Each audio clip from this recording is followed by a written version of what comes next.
بسم الله الرحمن الرحيم يا أيها الذين آمنوا اتقوا الله حق تقاته ولا تموتن إلا وأنتم مسلمون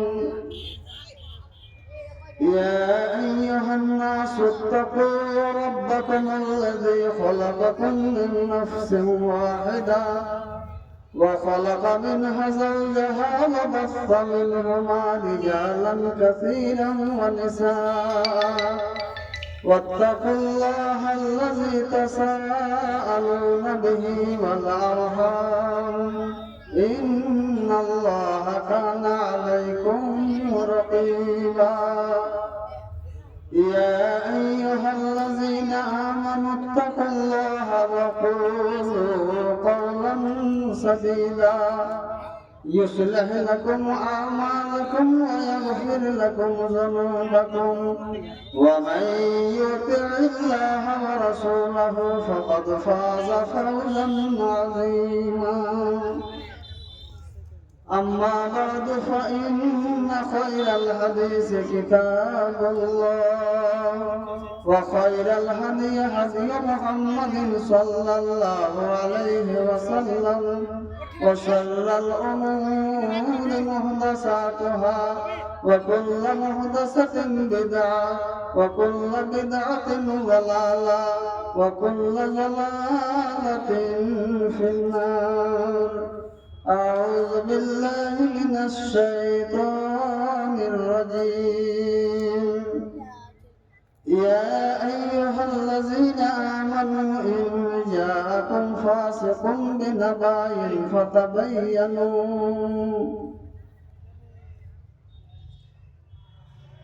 আজকে মহতী সভার সম্মানিত সভাপতি সাহেব, মঞ্চস্থ ওলামায়ে কেরাম, সমবেত মুসলিম সমাজ, পর্দার আড়ালের মা ও বোনেরা, আল্লাহ তাবারাকা ওয়া তাআলার অশেষ অসংখ্য প্রশংসার পর শত কোটি শান্তির ধারা বিবর্ষিত হোক বিশ্বনবী আহমদ মুজতবা মুহাম্মদ মুস্তাফা সাল্লাল্লাহু আলাইহি ওয়াসাল্লামের উপর আল্লাহুম্মা সাল্লি ওয়া সাল্লিম ওয়া বারিক আলাইহি।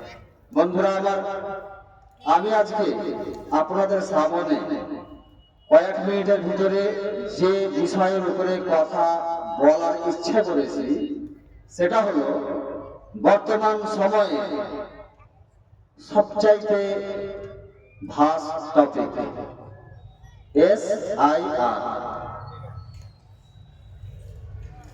SIR। তিনটা অক্ষর, S স্পেশাল, I ইন্টেনসিভ আর R রিভিশন। তার মানে স্পেশাল, ইন্টেনসিভ, রিভিশন। আর সহজভাবে যদি বুঝতে চাই আমরা, একে সাধু বাংলাতে বলছে নিবিড় সমীক্ষা। তো এটা ইংরেজি চাইতেও কঠিন আমাদের জন্য, নিবিড় পরীক্ষা বা সমীক্ষা। আর আমাদের গোমানির ভাষাতে যদি বলতে হয় তো ওর মানে হলো ভালোভাবে যাচ পড়তাল করা, ভালোভাবে পরীক্ষা নিরীক্ষা করা। তো SIR এর সহজ ভাষাতে তর্জমা হলো ভালোভাবে পরীক্ষা করা, গহন যাচ করনা। এটার নাম হলো SIR। তো যারা বিচারক, যারা বিচার করতে যান, তারা তো বিচারের মঞ্চে বলেন যে ভালো করে যাচ পড়তাল করে আমাদেরকে কি করতে হবে, বিচারটা করতে হবে। তার মানে SIR এ আমরা এত আতঙ্কিত কেন, আমাদের এত ভয় কেন? যাচ পড়তাল করা তো ভালো কাজ, এটা তো মন্দ কিছু নয়। কথাটা বলছে কে? বর্তমান ভারতীয়, বর্তমান সরকার। SIR করতে হবে, এটা হলো বাধ্যতামূলক, করতেই হবে আপনাকে। কথা হলো যে বর্তমান সময়ে ভারতবর্ষে যে ভোটারের সংখ্যা আমাদের 100 কোটি। ভারতবর্ষে আজকের ডেটে ভোটারের সংখ্যা হলো 100 কোটি। তো ইলেকশন কমিশন বলছেন যে যদি গোটা ভারতবর্ষে যতটা স্টেট আছে, রাজ্য আছে, সমস্ত রাজ্যে যদি SIR চালু করা হয় বা করতেই হবে, তাহলে ভোটারের সংখ্যা কমবে। কতটি কমবে? 15 কোটি কমবে। তার মানে 100 কোটি থেকে যদি 15 কোটি বাদ দেওয়া হয়, তাহলে সর্বমোট ভোটারের সংখ্যা বাড়বে 85 কোটি। ইলেকশন কমিশন আরেকটা ব্যাপার বলছেন যে ভোটারের সংখ্যা কমবে কিন্তু পার্সেন্টেজ বাড়বে। বিহারে ভোট হলো 62%, কিন্তু এই SIR যদি করা যায় তাহলে এই পার্সেন্টটা বেড়ে যাবে, আপনার 72% হয়ে যাবে। আমাদের বুঝতে হয়তো অসুবিধা হতে পারে যে ভোটারের সংখ্যা যখন কমবে পার্সেন্ট কিভাবে বাড়তে পারে। আমি আপনাদেরকে একদম সহজে বুঝিয়ে দিই যে একটা লোকের 4টা ছেলে, কয়টা? 4টা, আর 100 বিঘা জমি আছে, পার হেড কত হলো? 25 বিঘা। আর ওই একটা লোকেরই 100 বিঘা জমি আছে, ছেলে আছে 2টা, তার মানে ছেলের সংখ্যা তো কমছে কিন্তু জমির ভাগ বাড়ছে। কারণ এবার হয়ে গেল 50 বিঘা করে। অনুরূপভাবে যেমন আমরা এই কথাটা বুঝে গেলাম যে 100 বিঘা জমিওয়ালা মালিকের যদি 4টা ছেলে হয়, ভাগ কমবে 25 বিঘা করে হবে, আর ছেলের সংখ্যা যদি কম হয়, 2টো হয়, 50 বিঘা করে হবে। আর একটাই যদি ছেলে হয় তো 100তে 100 বিঘার মালিক হয়ে যাবে। ইলেকশন কমিশন বর্তমানে বলছেন যে হ্যাঁ, SIR যদি করা হয় তাহলে ভোটারের সংখ্যা কমবে কিন্তু ভোটারের মানে কে আপনার পার্সেন্ট বাড়বে। যেখানে 62% ভোট হচ্ছে ওখানে 72% হবে। বন্ধুরা, এইটা কথা শরীয়তে কোনো উল্লেখ বা হাদিস কিছু আছে কিনা আমি আপনাদের সামনে এই 10 মিনিটের ভিতরে ইনশাআল্লাহ নিজের কথা শেষ করব। বন্ধুরা, আমরা মুসলমান হিসেবে আমরা কি চিন্তা ভাবনা করছি যে মুসলমানেরই ভোট কাটবে, এটা আমাদের ধারণা, মুসলমানেরই ভোট কাটবে। আসামে যে NRC হলো, তো শুধু ওখানে মুসলমানেরই অসুবিধা হয়েছিল না মুসলমানের অসুবিধা হয়েছিল? জানা আছে আমাদের যে মুসলমানদের যা অসুবিধা হয়েছিল ওর চাইতে বেশি অসুবিধা করেছিল মুসলমানেরা। তো NRC তে যদি মুসলমান বিপদে পড়ে তো SIR এও কিন্তু মুসলমান তো পড়বে, এটা তো টার্গেটে আছে, কিন্তু মুসলমানে পড়বে, এটাও আমাদের বিশ্বাস রাখতে হবে। তবে মুসলমানরা বিপদে পড়লে এদের জন্য সুব্যবস্থা বলতে হবে না হবে, এটা আলাদা কথা হলো। মুসলমান বলে ওদের সুব্যবস্থা হবে, এটা সরকার করবে, এটা ঠিক। আমাদের চিন্তা ভাবনা ঠিক আছে। এবার আমি আমার বিধায়কে বলছি যে ইনার কাছে একটা পাওয়ার আছে, যে কোনো পাওয়ার, সামাজিক পাওয়ার। তো সামাজিক পাওয়ার যদি আমাদের মতো করে একজন ব্যক্তির কাছে থাকে তাহলে ওই পাওয়ারফুল ব্যক্তি নিজের সুবিধা নিজের লোককে দিবে না পর লোককে দিবে? এটা আপনি কে দিবে? নিজের লোককে দিবে, এটা স্বাভাবিক তো। তার মানে বর্তমান সরকার তো জানে, তো জানা নয় তো ক্লিয়ার বলছে যে মুসলমানেরা ভোট দেয় না আর মুসলমানদের ভোটের আমাদের দরকার নেই। তবু যেগুলো ফান্ডামেন্টাল সুবিধা, মানে যে সুবিধা না দিলে সরকার বাঁচতে পারবে না, যেমন বাড়ি দেওয়া।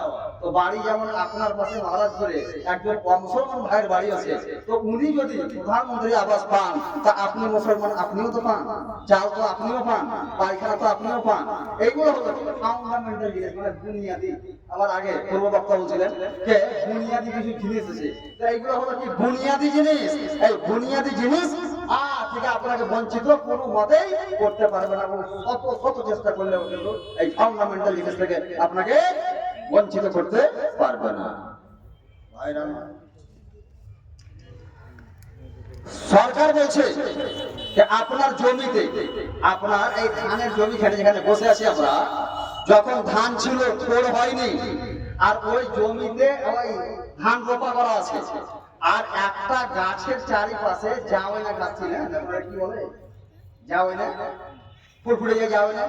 তো একটা গাছের গোড়াতে, ধানের গাছের গোড়াতে যাবে না, ঘাস লাগা আছে, আর এই রোড দিয়ে যত যাত্রী যাচ্ছে সবাই এই ভূমিটার দিকে তাকিয়ে দেখছে, জমিটার দিকে, আর মনে মনে গাল দিচ্ছে যে এই লোকটা কত যে খুব জমিওয়ালা, জমিতে ঘাস লাগা আছে অথচ পরিষ্কার করে না।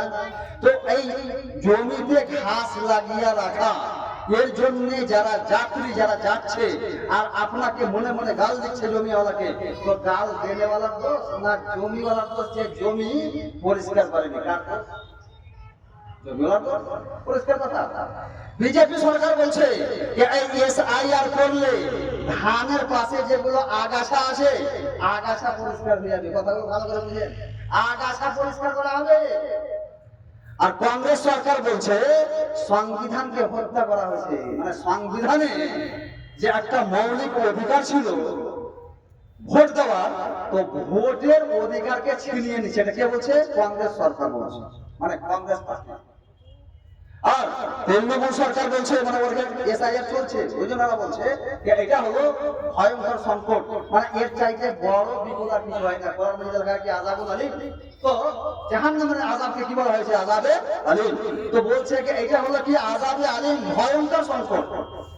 এবার আপনি বিচার করেন তো, আমি ভোট যাকে দিই, বিজেপিকে দিই, চাই কংগ্রেসকে দিই, চাই তৃণমূলকে দিই, চাই ঝাড়খণ্ডকে দিই, আপনি এবার নিজের অন্তরে হাত রেখে জিজ্ঞাসাবাদ করেন যে বিজেপি সরকার যেমন রাজনীতি করছে, তো অন্য সরকার যারা বলছে ওরা কি করছে? তার মানে এইটা 100% সত্য কথা যে প্রত্যেক সরকার কি করছে? রাজনীতি করছে। আপনার ভোটের যে সরকারের দরকার ওই সরকার বলছে যে না এটা করা ঠিক নয়, আর যে সরকার মনে করছে যে এদের ভোটের আমার কোনো দরকার নাই, ওরা বলছে না এটা করতে হবে। ভাইরা আমার, মোট কথা হলো কি যে পশ্চিম বাংলাতে যেমন এসআইআর হচ্ছে, ঝাড়খণ্ড হবে, যত স্টেট আছে সমস্ত স্টেটে হবে। সরকারের বিরুদ্ধে আপনি আন্দোলন করতে পারেন, প্রোটেস্ট করতে পারেন, এটা আপনার মৌলিক অধিকার আছে। ফান্ডামেন্টাল রাইটস যেটা বলা হয়, মৌলিক অধিকার আছে। আপনি যতই প্রোটেস্ট করেন কাজ সেটাই হবে। যারা দিল্লিতে বসে আছে আপনার কিছু করার নাই। তো সরকারের কাজে যখন আমি বাধা দিতে পারবো না, তাই এবার আমাদের কাজ কি হবে? আমাদের যে সমস্ত ডকুমেন্টস 11টা বা 12 বা 13 যে সমস্ত ডকুমেন্টসের ইন্ডিকেট করা হয়েছে, ইশারা করা হয়েছে, আর বিভিন্ন মোবাইলে ওখানে আপনার সামনে এসছে, বিভিন্ন বক্তা বক্তব্যের মাধ্যমে বলছে যে হ্যাঁ 11টা যে ডকুমেন্টসের কথা বলা হয়েছে, সেই ডকুমেন্টস তৈরি করা এটা আপনার দায়িত্ব। যদি আপনি এই দায়িত্ব পালনে গাফিলতি করেন, নামাজ না পড়লে কিছু হয় না, রোজা না রাখলে কিছু হয় না, আর কিছু না করলে কিছু হয় না। যখন হবে, সময় আসবে তখন হবে, এটা আলাদা কথা হলো। কিন্তু যে বিপদ এখন আপনার মাথায় চেপে আছে এসআইআর, আর এই এসআইআর এর ডকুমেন্টসে যদি কিঞ্চিত পরিমাণ আপনি গাফিলতি করেন, তাহলে আপনি কত বড় আযাবে আলীমের ভুক্তভোগী হবেন, সময় আসলে আপনি বুঝতে পারবেন। বন্ধুরা আমার, আর 5 মিনিট কথা বলি ইনশাআল্লাহ। হযরতে হারিস বিন জিরার বলে একজন সাহাবীর নাম, হযরতে হারিস বিন জিরার। লোকটাকে বিশ্বনবী আহমদ মুস্তাফা মুহাম্মদ মুস্তাফা সাল্লাল্লাহু আলাইহি ওয়াসাল্লামের 11 জন স্ত্রী, ওই 11 জন স্ত্রীর ভিতরে একজন স্ত্রীর নাম হলো মাইমুনা রাদিয়াল্লাহু তাআলা আনহা। ওই হারিস বিন জিরার হলেন কে? বিশ্বনবী আহমদ মুস্তাফা মুহাম্মদ মুস্তাফা সাল্লাল্লাহু আলাইহি ওয়াসাল্লাম এর স্ত্রী মাইমুনা, ওর আব্বার নাম হলো কি? হারিস। তিনি আল্লাহ নবী সাল্লাল্লাহু আলাইহি ওয়াসাল্লামের দরবারে এলেন, আর আসার পরে আশহাদু আল্লা ইলাহা ইল্লাল্লাহ ওয়া আশহাদু আন্না মুহাম্মাদান আবদুহু ওয়া রাসূলুহু এই কালেমা পাঠ করে মুসলমান হয়ে গেলেন। তার মানে শ্বশুর মুসলমান হয়ে গেলেন, ঠিক আছে? এবারে আল্লাহ রাসূল সাল্লাল্লাহু আলাইহি ওয়াসাল্লাম যাকাতের ব্যাপারে ওয়াজ করলেন, আর ওয়াজ শুনে কিন্তু শ্বশুর মুগ্ধ হয়ে গেলেন। আর মুগ্ধ হওয়ার পরে জামাইকে বলছেন যে হুজুর, আমি আমার গ্রামে গিয়ে করব কি? ওখানে গিয়ে আমি যাকাত জমা করব, আর যাকাতের পয়সা যখন আমি গ্রামবাসীর থেকে যাদের উপরে যাকাত খরচ আছে জমা করে নেব, তো জমা করা যখন হয়ে যাবে, তো আপনি আজ থেকে মোটামুটি 1 মাস পরে একজন লোককে পাঠিয়ে দিবেন, আর আমার জমা করা যাকাতের মালগুলো মদিনাতে নিয়ে আসবে। কথা হয় না, পাক্কা হয়ে গেল। ঠিক উনি হারিস বিন জিরার নিজের গ্রামে গিয়ে যে সমস্ত লোকের উপরে যাকাত ফরজ ছিল সেই সমস্ত লোকের কাছ থেকে যাকাত কি করেছে, জমা করেছে। আর যেটা নির্ধারিত সময় দেওয়া হয়েছিল সময়টা কিন্তু পার হয়ে গেল। আল্লাহর নবী মুহাম্মদুর রাসূলুল্লাহ সাল্লাল্লাহু আলাইহি ওয়াসাল্লামের প্রতিনিধি বা মুহাসসিল যারা আদায়কারী তিনি কিন্তু এখনো পৌঁছেননি। উনি কিন্তু শশব্যস্ত হয়ে গেলেন, ভাবছেন যে মনে হয় আমাদের কোন ব্যবহারে আল্লাহ রাসূল সাল্লাল্লাহু আলাইহি ওয়াসাল্লাম নারাজ হয়ে গেছেন বলেই নিজের মুহাসসিল আদায়কারী পাঠান নাই। ওরা ভাবছে হারিস বিন জিরার নিজের গ্রামে যতগুলো সর্দার ছিলেন ওই সর্দারগুলোকে এক জায়গাতে জমা করলেন, একটা মিটিং করলেন। তার মানে বোঝা যাচ্ছে কি যে গ্রামবাসী যদি কোনো বিপদে পড়ে বা ব্যক্তিগত মানুষ কোনো যদি বিপদে পড়ে তাহলে একটা টিচার সালিস মরল মুখতারকে জানাতে হবে যেন ওই সমস্যা থেকে সমাধান বের করা যায়। ওইভাবে তিনি ডাকলেন সর্দারগুলোকে আর সর্দারের সামনে প্রস্তাব রাখলেন যে ভাই, আমি যখন ইসলাম গ্রহণ করে মুসলমান হয়ে গেছিলাম আর আমি নবী সাল্লাল্লাহু আলাইহি ওয়াসাল্লামের কাছে ওয়াদা করেছিলাম যে আমি আমার গ্রামে যে সমস্ত ব্যক্তির উপরে যাকাত ফরজ আছে তাদের কাছ থেকে যাকাত আদায় করে এক জায়গায় জমা করব।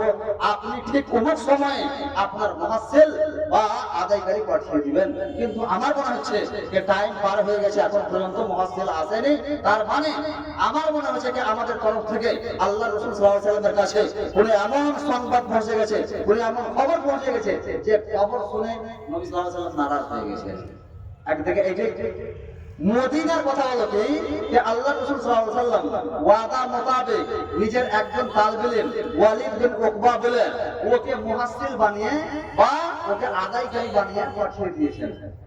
এই মহারাজপুর যেতে হবে গ্রামটা, ও স্টেশন থেকে কিন্তু ফিরে গেছে, আসেনি এই গ্রামে। ও চিন্তা ভাবনা করেছে যে মহারাজপুরে তো খোট্টা ব্রাদারের লোক আইরে হয়, ওখানে যদি আমি যাই তো ওরা আমাকে মারবে পিটাবে, এই ভয়ে ওরা ফিরে চলে গেছে। আল্লাহ রাসূল সাল্লাল্লাহু আলাইহি ওয়াসাল্লাম জিজ্ঞেস করলেন ব্যাপারটা কি গো, তোমাকে যে আমি আদায়কারী হিসেবে পাঠালাম তো আদায়কৃত পয়সা কই? তো ওই লোকটা বলছে যে হুজুর ওরা যাকাত তো দেয়নি, অমান্য করেছে, ইনকার করেছে। আর শরীয়তের ফায়সালা হলো যে কোনো মানুষ যদি যাকাত না দেয় তো পাপ হবে, আর যাকাত যদি না দেওয়াকে উচিত করে জায়েজ মনে করে আর যাকাত দিব না মনে করে, এটা ইনকার করে, তো ওই লোকটা কাফের হয়ে যাবে। ওর সঙ্গে লড়াই করা এটা শরীয়তে জায়েজ না। আল্লাহ রাসূল সাল্লাল্লাহু আলাইহি ওয়াসাল্লাম ওয়ালিদ বিন উকবা এই সংবাদ শুনে দারুণ রাগান্বিত হলেন, নারাজ হলেন। আর এক দল সেনা তৈরি করলেন। খালিদ বিন ওয়ালিদ রাদিয়াল্লাহু তাআলা আনহুকে আমির বানালেন, নেতা বানালেন, লিডার বানালেন। আর ওর লিডারশিপে পাঠিয়ে দিলেন কাকে? নিজের শ্বশুরকে সাহায্য করার জন্য। যে শ্বশুর মশাই আমার এখানে ওয়াদা করে গেছিলেন যে আমি যাকাত আদায় করে এক জায়গাতে জমা করব, আপনার মুহাসসিল পাঠাবেন, ওই যাকাত আদায়কৃত সমস্ত টাকা আপনার মুহাসসিলের হাতে তুলে দেব। তো যাকাত তো জমা করেই নিগুলোর কথা, বরং আমার তরফ থেকে যে প্রতিনিধি যে মুহাসসিলকে আমি পাঠাচ্ছিলাম তাকে হত্যা করার ষড়যন্ত্র করেছে। তার মানে দুই রকমের অপরাধ, একটা হয়েছে যে লোকটা মুরতাদ হয়ে গেছে, আর হাদিসে আছে কি মান বাদদালা দীনাহু ফাকতুলু। আল্লাহর নবী মুহাম্মদুর রাসূলুল্লাহ সাল্লাল্লাহু আলাইহি ওয়াসাল্লাম বলেন যে কোন একজন ওয়া মুসলমান ইসলাম গ্রহণ করার পরে মুসলমান হওয়ার পরে আবার যদি ওয়া মুসলমান হয়ে যায় তো শরীয়তি আর শাস্তি হলো ফাকতুলু, তাকে হত্যা করে দিতে হবে। তার মানে হত্যা করার দুটো কারণ এক জায়গাতে জমা হয়ে গেছে, একটা হলো কি মুরতাদ আর একটা হলো যাকাতকে অমান্য করেছে। এইভাবে আল্লাহ রাসূল সাল্লাল্লাহু আলাইহি ওয়াসাল্লাম একজন মানুষকে লিডার বানিয়ে তার অধীনে কিছু সেনাকে পাঠিয়ে দিলেন। আর ওরাও কিন্তু যাকাতের পয়সা নিয়ে চলে আসছে। ওরাকে ঘিরে নেওয়া হলো, মুজাহিদিন ঘিরে ফেললেন। আর তারপরে আল্লাহ রাসূল সাল্লাল্লাহু আলাইহি ওয়াসাল্লামের শ্বশুর বলছেন যে হাগো ব্যাপারটা কি, তোমরা আমাদেরকে ঘেরাও করে করছো? তো খালিদ বিন ওয়ালিদ বলছেন যে আল্লাহর নবী মুহাম্মদুর রাসূলুল্লাহ সাল্লাল্লাহু আলাইহি ওয়াসাল্লাম আপনাদেরকে সাহায্য করার জন্য আমাদেরকে পাঠিয়েছেন। কারণ বলা হলো যে আল্লাহর নবীর মুহাসসিল আদায়কারীকে আপনারা হত্যা করার কি করেছিলেন, চেষ্টা করেছিলেন বা অপচেষ্টা করেছিলেন। আর একটা কথাকে আপনি মুরতাদ হয়ে গেছেন। উনি বলছেন যে সুবহানাল্লাহ, ওই আল্লাহর কসম খেয়ে বলছি যে আল্লাহ মুহাম্মদকে রাসূলুল্লাহ বানিয়েছেন। সেই আল্লাহর কসম খেয়ে বলছি, নবী সাল্লাল্লাহু আলাইহি ওয়াসাল্লামের তরফ থেকে কোনো প্রতিনিধি, কোনো মুহাসসির, কোনো আদায়কারী আমাদের গ্রামে আসেনি বলেই তো আমরা ওই জাকাত যে জমা করেছিলাম ওই টাকাগুলো নিয়ে আমরা আসছি রাসূলের কাছে। বন্ধুরা আমার, আল্লাহ রাসূল সাল্লাল্লাহু আলাইহি ওয়াসাল্লামের কাছে পৌঁছিল, আর পৌঁছার পরে নবী সাল্লাল্লাহু আলাইহি ওয়াসাল্লাম খুব রেগে আছেন, বললেন যে তুমি দুটা অন্যায় করেছে। একটা হলো যে আমার লোককে তোমরা হত্যা করার ইচ্ছা প্রকাশ করেছিলে, দ্বিতীয় কথা হলো যে তুমি মুরতাদ হয়ে গেছো। উনিও সেই কথা আবার ফিরালেন যে আল্লাহর কসম খেয়ে বলছি হুজুর, আপনার তরফ থেকে কোনো আদায়কারী আমাদের গ্রামে যায়নি। তার অপেক্ষা করতে করতে আমাদের অপেক্ষা যখন দীর্ঘ হয়ে গেল, লম্বা হয়ে গেল, আমাদের আর বরদাস্ত হলো না। আমরা চিন্তা ভাবনা করলাম যে আল্লাহ রাসূল সাল্লাল্লাহু আলাইহি ওয়াসাল্লাম মনে হয় আমাদের কোনো খবরে নারাজ হয়ে গেছেন, ওই জন্য আমরা নিজের আদায়কৃত যাকাতের মাল আপনার কাছে পৌঁছি। ঘটনা কি বলছে? ঘটনা হলো কি, ইন জাআকুম ফাসিকুম বিনাবাইন ফাতাবায়ানু, কোন মানুষ যদি তোমাদের কাছে কোন রকমের খবর নিয়ে আসে, তাহলে খবরের পিছে পড়তে হবে না, মানে কাউয়ার পিছে দৌড়লে হবে না, আগে কানকে দেখতে হবে যে আপনার কান লাগা আছে না নেই। কোরআন বলছে যে কোন মানুষ যদি তোমার কাছে কোনো খবর নিয়ে আসে, তাহলে ওই খবরের সত্যতা যাচাই করো। ফাতাবায়ানু, সত্যতা যাচাই করো। তো SIR এর মানে হলো সত্যতা যাচাই করা। কথাটা তো ভালো, হ্যাঁ, এর চাইতে ভালো কথা হয় না। কত দলিল কোরআনে আছে, হাদিসে হয়, কোরআন করে ফাতাবায়ানু, হ্যাঁ, সত্যতা যাচাই করা। SIR এর মাধ্যমে সত্যতা যাচাই করা হচ্ছে। একজন হলো ভোটার আর একজন হলো ডি ভোটার, কথা বুঝলেন? আর একটা হলো কি আন ভোটার। কয়টা বললাম? একজন হলো ভোটার, একজন হলো ডি ভোটার, আর একজন হলো আন ভোটার। ভোটার মানে যার কাছে ভোট দেওয়ার অধিকার আছে, আর ডি ভোটার মানে হলো যার কাছ থেকে ভোটের অধিকার ছিনিয়ে নেওয়া হচ্ছে। আর আন ভোটার যে লোকটার কাছে ভোট দেওয়ার অধিকার নেই। তার মানে সরকার বলছে যে যার কাছে অরিজিনালি ভোট দেওয়ার অধিকার আছে সে ভোট দেবে। আর আমাদের মহারাষ্ট্রে, পাড়াশোনাতে সব জায়গাতেই হয়, কেউ অনেক লোক মারা গেছে, মারা মানুষের ভোটটা কিন্তু টিকে দেওয়া হয়, এটা তো বাস্তব। তাহলে ওই মারা মানুষ যেন ভোট দিতে না পায়, ওই জন্য ওকে ডি ভোটার করতে হবে। আর আন ভোটারের মানে হলো যাদের বয়স হয়ে গেছে 18 বছর, তারপরে এখন তাদের ভোটার লিস্টে নাম চাপেনি। ওই সমস্ত ছেলেদের, যুবকদের, জওয়ানদের ভোটার লিস্টে নাম চাপাতে হবে। তার মানে কথাগুলো ভালো। এবার ওই ভালো কথার ভিতরে মুসলমানদেরকে অ্যানস্ত করার যদি ওদের নিয়ত আছে, তাহলে সেটা আলাদা কথা হলো। ওদের নিয়ত দেখে আপনি ওকে বাধা দিতে পারবেন না, কারণ যে পাওয়ার ওদের কাছে আছে। আপনার দায়িত্ব হলো আপনার যে সমস্ত নথিপত্র, যে সমস্ত দলিল দস্তাবেজ, যে সমস্ত এভিডেন্স আপনাকে দরকার, সেই সমস্ত এভিডেন্স আপনি তৈরি রাখেন। বিশেষভাবে BLO অর্থাৎ বুথ লেভেল অফিসার যারা, ওদের 1 নম্বর দায়িত্ব হলো কি, যে যদি কোনো ভোটারের অসুবিধা থাকে তাহলে ও নিজ দায়িত্বে ওই সমস্ত গলতিগুলোকে সংশোধন করে দেবে।